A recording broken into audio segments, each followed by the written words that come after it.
예배에 나오신 모든 성도님들 주님의 이름으로 환영합니다.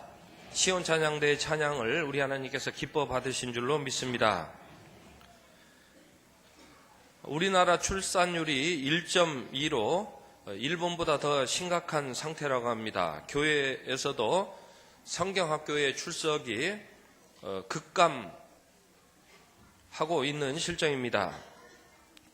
예수님은 작은 성 베들레헴에서 태어나셨는데 헤롯은 사람을 보내어서 베들레헴과 그 모든 지경 안에 있는 산의 아이를 2살부터 그 아래로 다 죽였습니다. 베들레헴은 이처럼 위험한 사회를 상징하는 장소입니다. 예수님이 오시면 환영하고 맞이해야 하는데 오히려 헤롯은 반발을 하고 아기 예수님을 죽이려고 했습니다. 이 때문에 아기 예수님은 애굽으로 피신해야 했습니다. 좋은 일에 반대가 없을 것이라는 생각은 허상입니다. 헤롯은 박사들의 경배가 자기를 향한 것이 아니었음을 깨닫게 되었을 때 본색을 드러냅니다. 헤롯으로 이렇게 대변되는 부패한 그런 사람, 아이를 태어나지도 못하게 하고 죽이려고 합니다. 헤롯은 왕이 태어나는 것에 위협을 느꼈습니다. 현재 로마의 권력에 협조하고 있는 자신의 왕권이 위태로울 수 있다고 생각했습니다. 단지 아이가 태어났는데도 그렇게 심각하게 받아들였습니다. 예수님은 평화의 왕으로 오셨는데 세상에서는 평화를 찾기가 어려웠습니다. 천사들은 하늘에서 그렇게 기뻐하고 찬양을 드렸는데 라마에서 아이들이 죽었던 지역이죠. 통곡 소리가 들렸습니다. 헤롯은 영악합니다. 어떻게 자신을 방어하고 상대를 무력화시키는지를 잘 알고 있었습니다. 겉으로 드러나지 않고 처리하는 방법에 능통했습니다. 박사들 앞에서 얼마나 헤롯이 태연하고 뻔뻔하게 대처를 합니까? 다른 이들은 예수님이 태어나는 일에 대해서 무감각했으나 헤롯은 잘 알고 있었습니다. 그는 예수님의 탄생을 믿었습니다. 다만 이 일에 반대하려고 했고 대적하려고 했습니다. 그는 아기 예수님의 통치권이 자신의 권좌에 위해가 될 것임을 잘 알고 있었습니다. 지금도 지구촌 곳곳에서는 수많은 아이들이 죽어나가는 이런 소리들이 소리 소문 없이 그렇게 진행되고 있습니다. 교회는 이러한 때에 어떻게 해야 하는 것입니까? 교회는 섣부른 낙관론을 경계해야 합니다. 좋다 하는 식으로 넘어가서는 안 됩니다. 말 한두 마디로 잘 될 것이다. 문제가 해결될 것이다. 이렇게 교회는 말해서는 안 됩니다. 성육신의 길을 따르지 않고 그저 입 바른 소리로 때우려고 하는 것은 바람직하지 않습니다. 교회는 다시 헤롯에게로 돌아가지 않았던 박사들의 지혜를 숙고해야 합니다. 그 이전에는 박사들이 물박사였습니다. 헤롯이 그런 나쁜 생각을 가지고 있었던 것도 깨닫지 못했던 박사들이었습니다. 그러나 이제 예수님을 만나고 나서 성령의 지시하심을 따를 때 박사들은 더 이상 물박사가 아니고 진짜 지혜로운 사람들이 되었습니다. 이제는 헤롯을 경계할 줄 알았고 헤롯에게로 돌아가지 않았습니다. 꿈의 지시하심을 따랐습니다. 예수님은 잠시 베들레헴을 떠나 애굽으로 갔습니다. 그렇다고 해서 예수님이 베들레헴의 그 아픔을 외면하신 것이 아닙니다. 예수님은 왜 오셨습니까? 예수님은 구원하시려고 오셨습니다.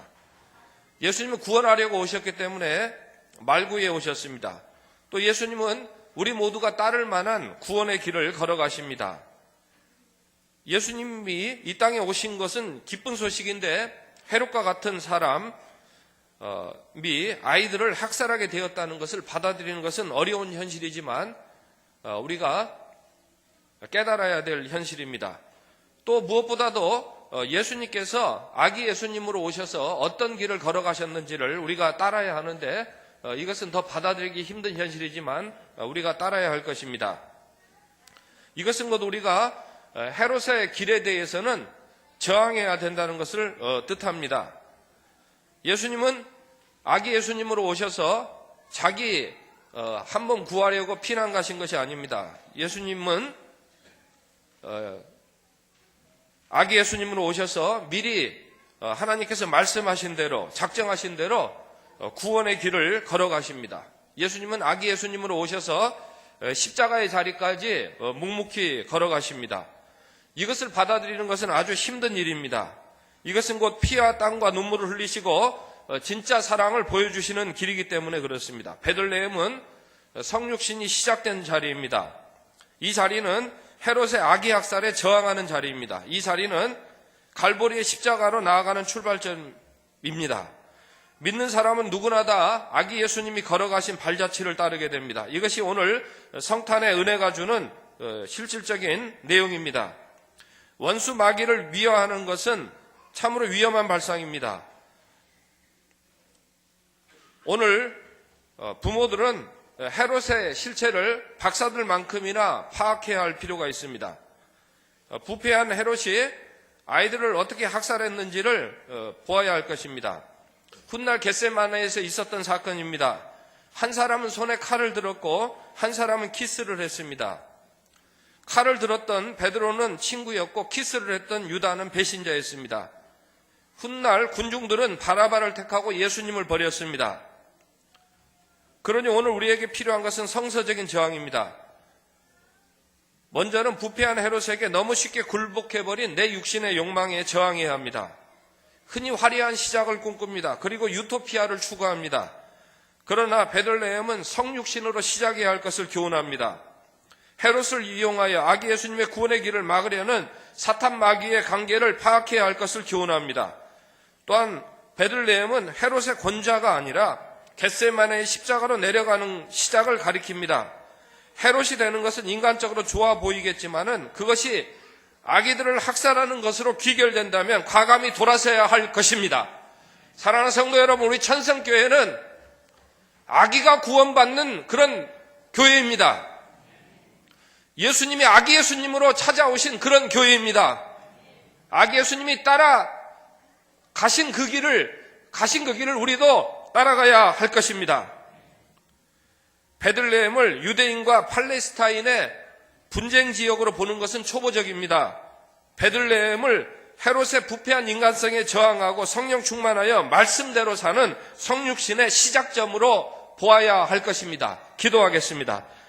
사랑의 아버지 하나님, 아기 예수님을 보내셔서 오늘 우리와 우리 집이 구원받게 하여 주셨으니 감사합니다. 아기 예수님을 따라 살게 하옵소서. 예수님의 이름으로 기도합니다. 아멘.